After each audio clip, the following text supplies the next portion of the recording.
정부가 추진하는 돌봄 정책은 학교에서 아이들을 8시까지 맡아주겠다는 겁니다. 그런데 학교 안에 아이들을 두기보다 마을에서 아이들을 기르겠다고 나선 학부모들이 있습니다.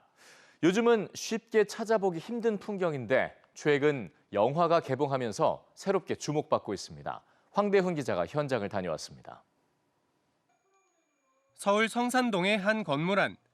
평범한 가정집 같은 공간이 아이들로 가득합니다. 학부모들이 협동조합 형태로 27년째 운영해온 마을 방과 후 시설입니다. 5명의 교사가 초등학생 57명을 돌보고 있습니다. 학생들이 이렇게 돌봄 교실도 학원도 아닌 마을 방과 후 학교를 다닙니다. 이 학교에도 졸업식이 있는데요. 다음 달 졸업식을 앞두고 공연 연습이 한창입니다. 놀이와 야외 활동을 중심으로 운영되는 마을 방과 후는 아이들을 학교 안에만 머무르게 하기보다 공동체 안에서 자라도록 하자는 취지로 시작됐습니다.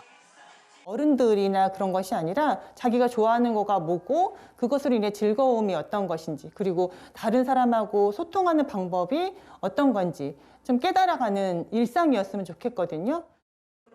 학부모가 돌봄에 참여한다는 것도 특징입니다.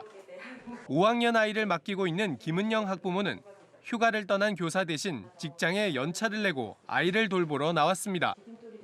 정말 다양한 나이와 직업의 사람들과 저희가 사적인 모임도 많이 하고 아이 그런 정보도 주고받고 부모로서 남편이나 제가 느끼는 만족감이 더 큰 것 같고. 전국에 16곳이 운영되고 있는 마을 방과 후 시설은 최근 이 시설을 다룬 영화가 개봉하며 주목을 받았습니다. 공동체가 사라져가는 요즘 학생들을 위한 대안적 돌봄 공간을 만드는 시도로 각광받고 있습니다. 그런데 학교도 어린이집도 아닌 이 시설들은 교육과 보육의 사각지대에 놓여 있어 아무런 제도적 지원을 받지 못하고 있습니다. 그러다 보니 학령 인구 감소와 경영난으로 문을 닫는 사례가 이어지고 있습니다.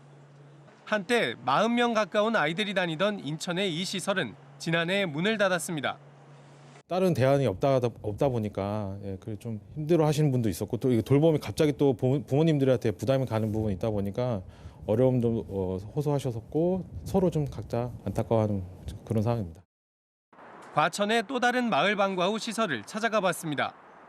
이곳에도 60명이 넘는 아이들이 돌봄 서비스를 이용하고 있습니다.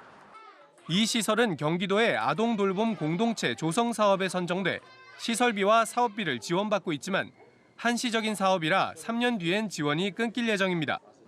마을 방과 후 시설들은 정부가 운영비를 지원하는 공동육아 어린이집처럼 제도적인 지원이 이루어지기를 원하고 있습니다. 그런 법적인 근거들이 좀 없기 때문에 외부에서 어떤 누군가가 뭔가 문제를 제기하거나 그렇기 때문에 저희를 보호할 수 없는 부분들이 분명히 좀 있고. 코로나 이후 문을 닫은 마을 방과 후 시설은 3곳. 인원수로 따지면 100명이 넘는 아이들이 갈 곳을 잃었습니다. 정부가 20억 원의 예산을 들여 만들겠다는 거점 돌봄학교 한 곳이 사라진 셈입니다.